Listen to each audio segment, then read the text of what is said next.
Атака по посольству США в Багдаде и дипломатическому объекту у международного аэропорта. Дональд Трамп говорит, что пока не готов уйти из Ирана и разочарован союзниками по НАТО, которые говорят, что это не их война. Первое громкое увольнение в США из-за несогласия с войной в Иране по собственному желанию и по зову совести подал в отставку глава Национального центра по борьбе с терроризмом Джозеф Кент. В Иране подтвердили гибель секретаря Высшего совета национальной безопасности Али Лариджани.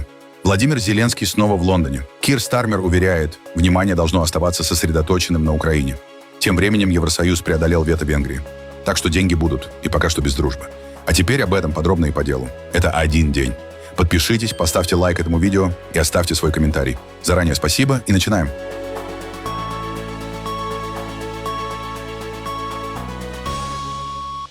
Во вторник серия ракетных и беспилотных атак была направлена по посольству США в Багдаде и дипломатическому объекту у международного аэропорта. Системы противовоздушной обороны сработали, в районе комплекса произошли взрывы и возник пожар. По предварительным данным, пострадавших нет. В северном израильском городе Хайфа прозвучали сирены воздушной тревоги на фоне новой ракетной атаки со стороны Ирана. Системы ПВО перехватывали цели в небе над Иерусалимом и Западным берегом. Конфликт между Израилем и Ираном продолжается уже третью неделю, сопровождаясь регулярными ударами с обеих сторон. Израильские системы противовоздушной обороны продолжают отражать ракетные удары. В южных районах страны и над Хевроном в ночном небе были зафиксированы перехваты. Военные сообщают о продолжающихся обстрелах со стороны Ирана в рамках затяжного противостояния. Израильская артиллерия нанесла удары по территории Ливана после запуска ракет по северу страны. В небе фиксировались перехваты, звучали сирены и взрывы. Ливан оказался вовлечен в конфликт после атак группировки Хезболла в начале марта. На юге Ливана пожарные ликвидируют последствия израильского удара по городу Марджайон. Повреждены здания, продолжается тушение возгораний. По данным местных властей, с начала эскалации в стране погибли сотни людей, более миллиона покинули свои дома. США пока не готовы завершить военную операцию против Ирана, однако Дональд Трамп заявил, что вывод сил ожидается в самом ближайшем будущем. При этом он подчеркнул, что иранская военная инфраструктура серьезно ослаблена, и страна больше не представляет прежней угрозы. Они представляют угрозу уже давно, но в последнее время особенно. Если бы я не отменил ужасную сделку Обамы, ядерную сделку с Ираном, у вас была бы ядерная война уже 4 года назад. Была бы ядерная катастрофа. И она могла бы повториться, если бы мы не нанесли удар по объекту.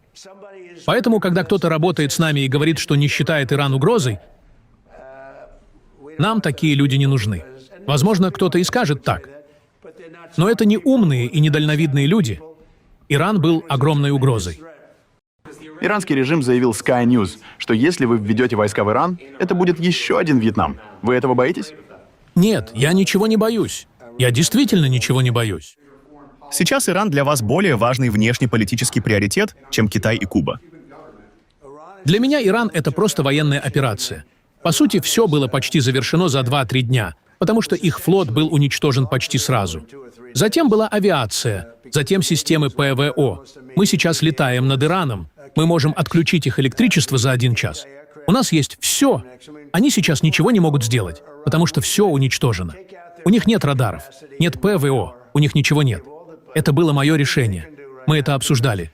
Пит, Марко, Джей Ди, все мы, Крис. Мы обсуждали это. Мы можем отключить их электричество за считанные минуты, если захотим. Они ничего не могут сделать.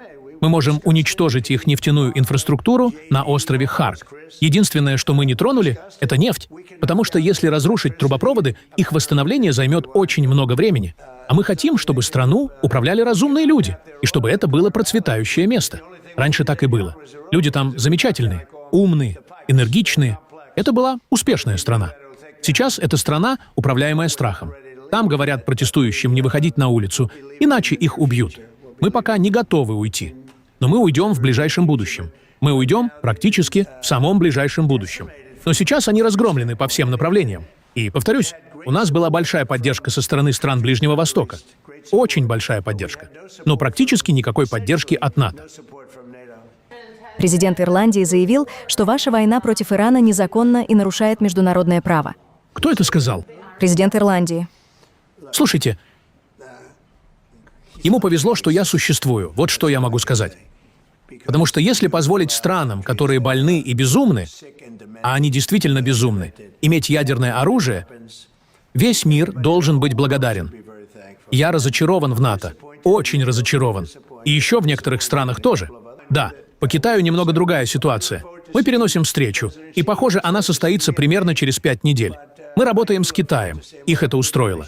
Я с нетерпением жду встречи с председателем Си. Думаю, он тоже ждет встречи со мной. У нас хорошие отношения с Китаем. Китай стал для нас экономически очень выгодным. Гораздо лучше, чем раньше. У нас очень хорошие рабочие отношения с Китаем. Так что мы перенесем встречу примерно на 5-6 недель.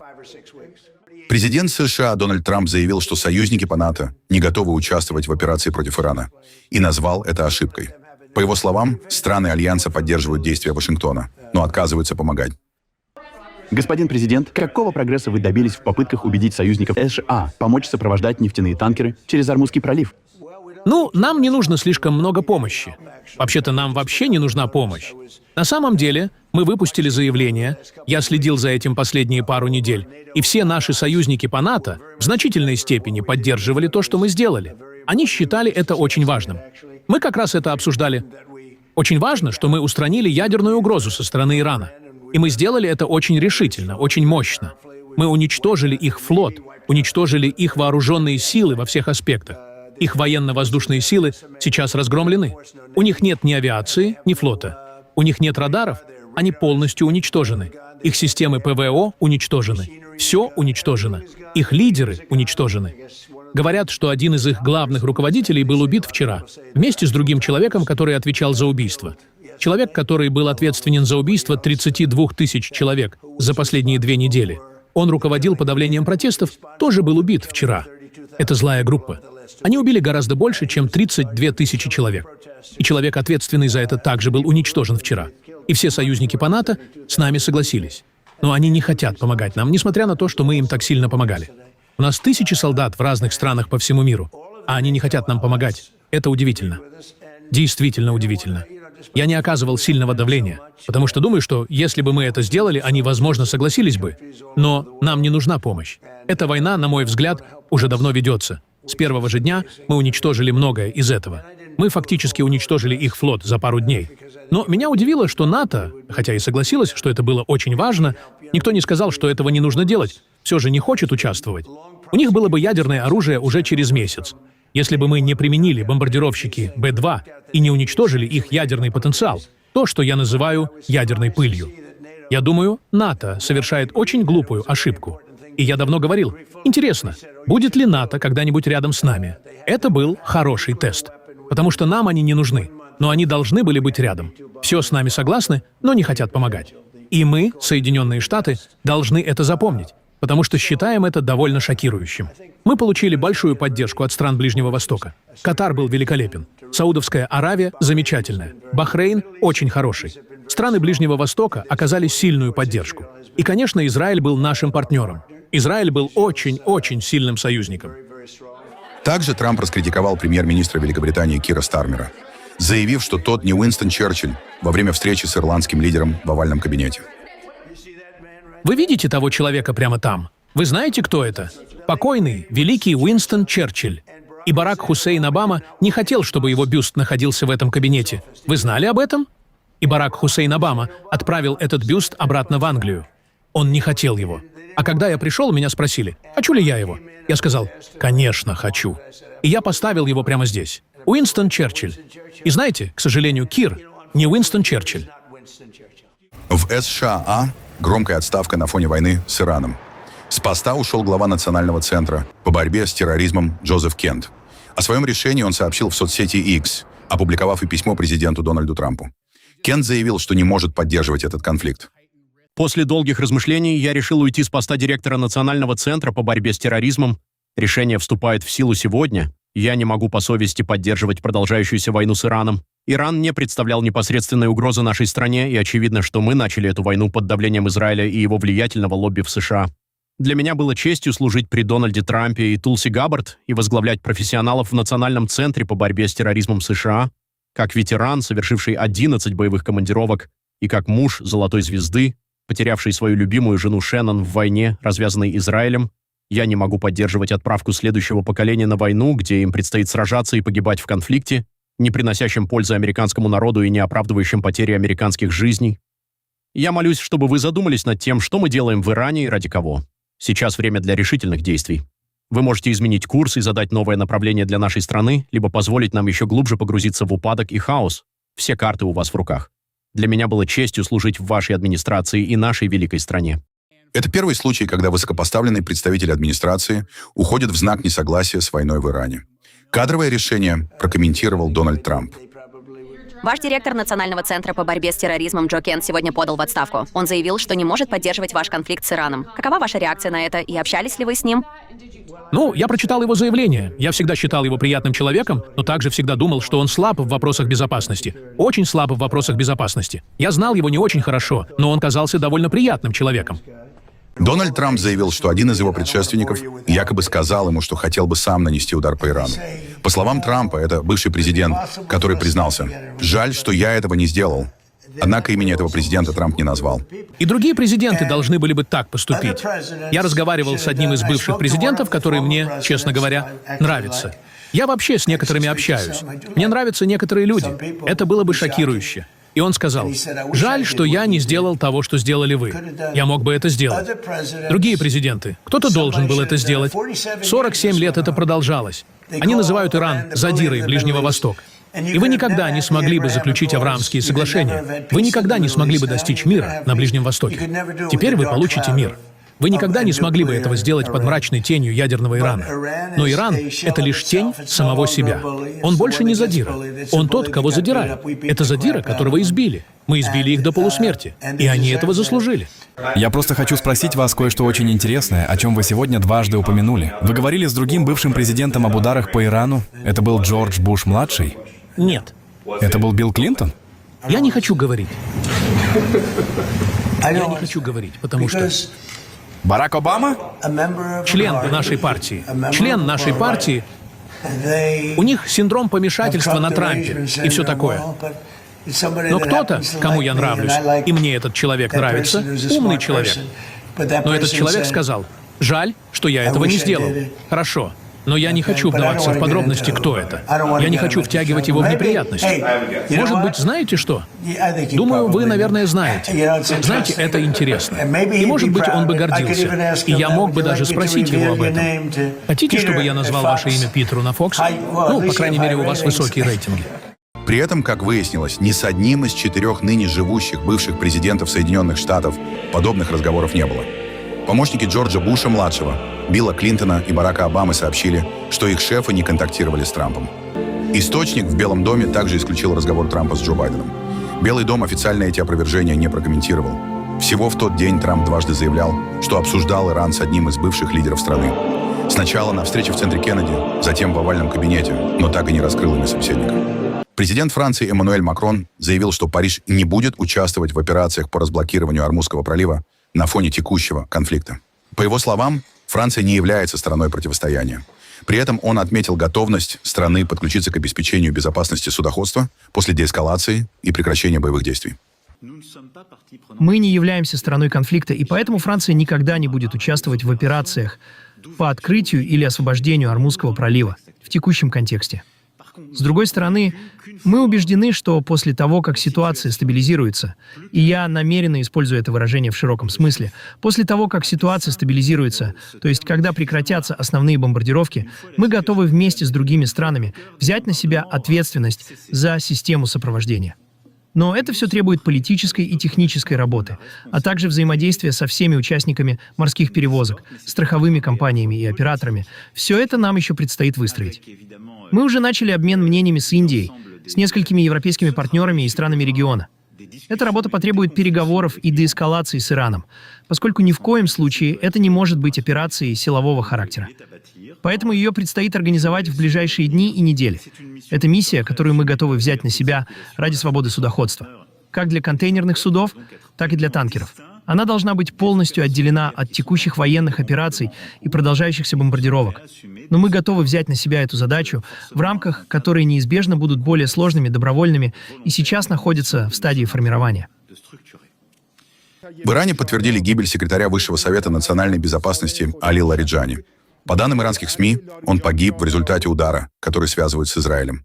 В Тегеране Лариджани назвали мучеником и подчеркнули его ключевую роль в системе власти. Вместе с ним, как сообщается, погибли его сын и представители сил безопасности. Ранее западные источники рассматривали Лариджани как возможную переходную фигуру, более прагматичного политика, с которым можно было бы вести диалог. Однако в последние месяцы он занял жесткую позицию, поддержал подавление протестов и участвовал в военном планировании. В результате он утратил статус компромиссной фигуры. Его гибель может усилить напряженность в регионе. Тем временем представитель иранских военных заявил, что противовоздушная оборона Штатов и Израиля получила серьезные повреждения и находится на краю пропасти. Пресс-секретарь базы Хатам Аль-Анбия Ибрагим Зольфагари подчеркнул, что удары отражают волю верховного лидера Сеяда Маджтаба Хаминеи и иранского народа. Он также обратился к президенту Дональду Трампу на английском языке, заявив, что исход войны не определяется твитами, а решается на поле боя. Во имя Аллаха, учитывая серьезное снижение обороноспособности противника и повреждение его систем ПВО и радаров, враг достиг края пропасти и больше не будет подчиняться своим желаниям и прихотям.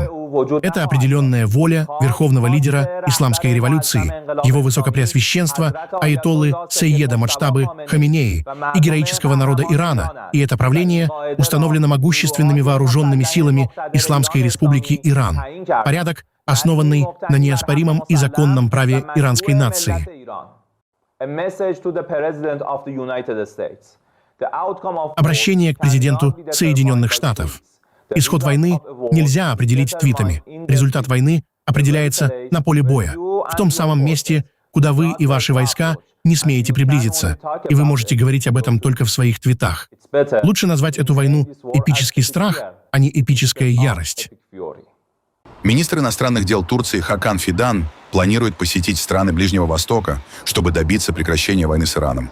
Он отметил, что его цель — представить позицию его страны относительно того, как обеспечить долгосрочный мир. В ближайшее время я отправлюсь с региональным визитом, чтобы обсудить шаги, которые могут быть предприняты для прекращения войны. Я начинаю эту поездку уже завтра, друзья. Мы будем встречаться со странами региона. Здесь, если будет на то воля Божья, я хочу передать послание президента по этому вопросу, а также оценки и предложения Турции о том, как достичь прочного регионального мира. Мы внимательно следим и наблюдаем за влиянием блокировки Ормузского пролива на энергетическую безопасность и региональную безопасность. Наши энергетические рынки, конечно, испытывают воздействие этого. Однако мы всегда считали, что дипломатические каналы и переговоры являются единственным действенным способом преодоления всех проблем, включая энергетическую. Владимир Зеленский с визитом в Лондоне. У Даунинг-стрит его встречает премьер Великобритании Кир Стармер. Короткое рукопожатие и объятия перед переговорами. Главная тема — война в Украине и то, как усилить поддержку. Стармер прямо говорит: внимание мира не должно смещаться, даже несмотря на обострение на Ближнем Востоке. Сегодня, очевидно, нам предстоит многое обсудить. Очень важно ясно понимать, что внимание должно оставаться сосредоточенным на Украине. В Ближнем Востоке, безусловно, продолжается конфликт с участием Ирана, но мы не можем потерять фокус на происходящем в Украине и необходимости нашей поддержки. Также крайне важно быть ясными и последовательными. Путин не должен получить выгоду от конфликта вокруг Ирана, будь то рост цен на нефть или ослабление санкций. Спасибо за вашу поддержку, за ваши личные усилия помочь нам. И спасибо Великобритании за то, что вы были с нами в эту очень трудную зиму. Это была действительно тяжелая зима. Слава богу, она уже позади, но мы не можем просто остановиться. Нам нужно двигаться очень быстро. И, конечно, я хочу обсудить вопросы энергетической безопасности. Я хотел бы обсудить эту тему с вами. Также важно не забывать о наших дипломатических усилиях, переговорах и о том, где мы находимся во взаимодействии с американцами и россиянами. Это чувствительные темы, которые необходимо обсудить. И, конечно, ситуация на Ближнем Востоке, как вы отметили, оказывает значительное влияние, как я думаю, на Украину и на вас. Поэтому еще раз спасибо за вашу поддержку и спасибо вашему народу. В центре переговоров новое сотрудничество в оборонной сфере. Речь идет о производстве дронов и использовании искусственного интеллекта на поле боя. Украинский опыт хотят объединить с британскими возможностями, чтобы ускорить поставки. К встрече также подключился и глава НАТО Марк Рютте. Обсудили не только фронт, но и переговоры, энергетику и влияние других конфликтов на ситуацию в Европе. Позже Зеленский выступил в британском парламенте и встретился с королем Чарльзом в Букингемском дворце. Тем временем в Словакии последствия топливного кризиса уже ощущаются на практике. Из-за более низких цен на дизель в приграничных районах начался ажиотажный спрос, и власти страны предприняли меры внутри страны. Если нет нефти, нет денег.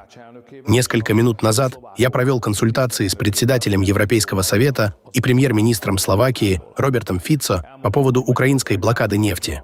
Я сказал им, что позиция Венгрии остается неизменной. Если президент Зеленский хочет получить деньги из Брюсселя, он должен открыть нефтепровод «Дружба». На мой взгляд, вся эта нефтяная блокада используется лишь для вмешательства в венгерские выборы на стороне партии ТИСА. Поэтому ситуация предельно проста. Если нет нефти, нет денег. Сегодня представители компании «Словнафт» сообщили нам о ситуации, возникшей в некоторых северных районах Словакии, где из-за того, что дизельное топливо в Словакии значительно дешевле, чем в Польше, наблюдались массовые закупки, не только для заправки баков, но и с наполнением различных емкостей. В результате некоторые заправки буквально опустели. Их раскупили из-за ажиотажа, вызванного более дешевым дизелем. Поэтому я хочу объявить, что мы решили принять предложение представителей Словнафт. Они, вероятно, введут регулирование, при котором можно будет заправлять только бак автомобиля, а заправка в канистры будет запрещена. Словаки будут покупать этот дизель дешевле, чем иностранцы. Если приедет иностранец, он будет вынужден покупать дизель по цене, который, возможно, будет значительно отличаться от цены в его стране. Мы можем это сделать в соответствии с действующим законодательством. Несмотря на сопротивление Венгрии, Европейский Союз согласовал выделение Украине кредита на 90 миллиардов евро. Переговоры на уровне лидеров ЕС продолжались до последнего, и в итоге позицию Будапешта удалось преодолеть. По данным источников, ключевую роль сыграло давление со стороны руководства Евросоюза и жесткое требование соблюдать ранее достигнутые договоренности. Средства планируют направить на поддержку украинской экономики и обороны в 2026-2027 годах. Речь идет о кредите, однако обсуждаются максимально льготные условия, вплоть до 0% ставки. Формально решение еще должно пройти финальные процедуры, но в Брюсселе уже дают понять, этот пакет помощи будет реализован. На Кубе продолжают устранять последствия масштабного блэкаута, который произошел накануне и оставил страну без электричества. По данным государственного оператора энергосистемы, восстановительные работы ведутся по всей территории острова. К утру 17 марта специалисты продолжают запуск энергоблоков, включая как минимум 4 ключевые установки. Параллельно задействованы резервные источники питания для обеспечения работы критической инфраструктуры. Куба в значительной степени зависит от нефти для производства электроэнергии. По словам чиновников, фактическая блокада поставок топлива усугубила энергетический кризис в стране, что привело к периодическим отключениям электроэнергии, нормированию медицинских препаратов и сокращению туризма. Цены на топливо резко выросли настолько, что на неофициальном рынке бензин может стоить до $9 за литр.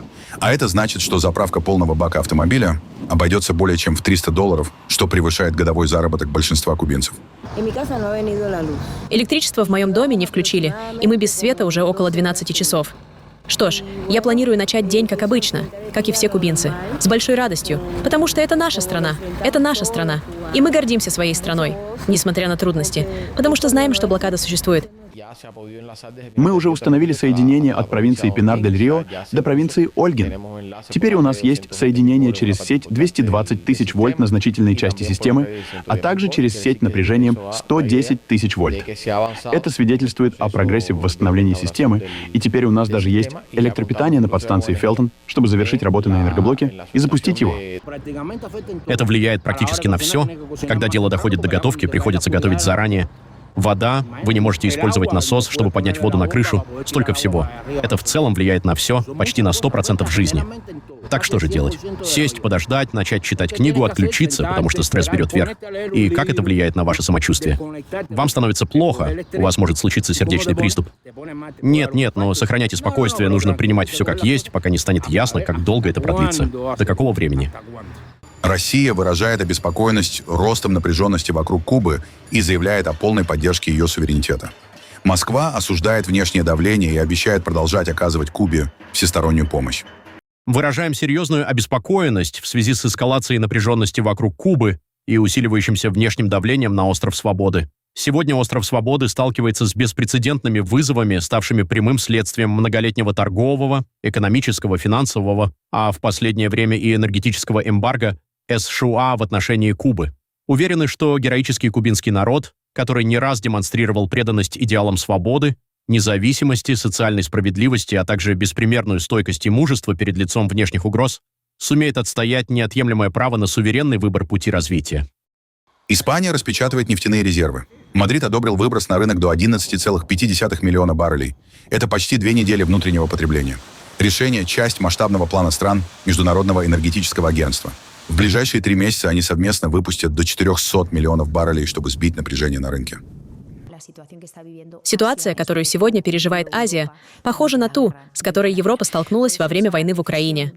Именно поэтому решение агентства, принятое 11 апреля, заключается в высвобождении 400 миллионов баррелей нефти из экстренных резервов стран-членов этой организации. В данном случае речь идет о совместном высвобождении объема, равного 1/3 стратегических резервов партнеров. Это крупнейшее высвобождение резервов в истории Международного энергетического агентства. С 11 марта в течение следующих 90 дней мы должны высвободить 400 миллионов баррелей. Доля Испании 2,9%, это 11,5 миллиона баррелей, что эквивалентно 12,3 дням национального потребления. По сути, это важная мера, направленная на смягчение напряженности на рынке в условиях текущей временной ситуации. Конфликт с участием США, Израиля и Ирана нарушает поставки и работу Ормузского пролива. Через него проходит около 20% мировой нефти и газа, поэтому любые сбои сразу толкают цены вверх. Сейчас они уже выросли примерно на 2%. Эксперты предупреждают, если кризис затянется, высокие цены и инфляция затронут весь мир. Премьер-министр иракского Курдистана Масрур Барзани заявил о скором возобновлении прокачки нефти через региональный трубопровод. В то же время власти Ирака уже подтвердили, экспорт нефти в турецкий порт Джейхан может возобновиться в ближайшее время. Около 100 тысяч россиян планируют переселить на временно оккупированные территории Украины. Об этом сообщают российские СМИ. Речь идет о Донецкой, Луганской, Запорожской и Херсонской областях. Программа рассчитана до 2045 года и предполагает масштабное строительство жилья, дорог, железной инфраструктуры, а также школ и больниц. Параллельно власти РФ заявляют о развитии туризма в этих регионах и планируют привлечь сотни тысяч работников для реализации проектов. На этом фоне ранее появлялась информация о возможной депортации части местного населения вглубь России. Эксперты расценивают такие шаги как попытку изменить демографический состав оккупированных территорий. Голливудский актер и режиссер Шон Пенн получил символическую награду во время визита в Украину. Статуэтка в форме Оскара была изготовлена из металла железнодорожного вагона, поврежденного в результате российского удара. Награду Пенну вручил глава Укрзалізницы Александр Перцовский. По его словам, этот Оскар не золотой, но настоящий и от всего сердца. Актер поблагодарил за подарок и назвал его настоящим сокровищем. Ранее Пенн пропустил церемонию вручения премии «Оскар» в США, чтобы посетить Киев и встретиться с президентом Владимиром Зеленским. Шон Пенн уже неоднократно приезжал в Украину с начала полномасштабной войны и остается одним из ее самых известных международных сторонников. Тысячи людей заполнили улицы Дублина, отмечая День Святого Патрика традиционным парадом. С раннего утра участники готовились к шествию. Барабанщики репетировали ритмы, а военные вынесли национальный флаг. По улицам проехали украшенные автомобили. Волынщики создавали праздничную атмосферу. Участники в ярких костюмах приветствовали зрителей, которые в ответ махали флагами и поддерживали артистов. По оценкам организаторов, на парад собрались около 500 тысяч человек. Праздник, посвященный покровителю Ирландии, давно стал символом национальной культуры и сопровождается музыкой, танцами и всеобщим весельем.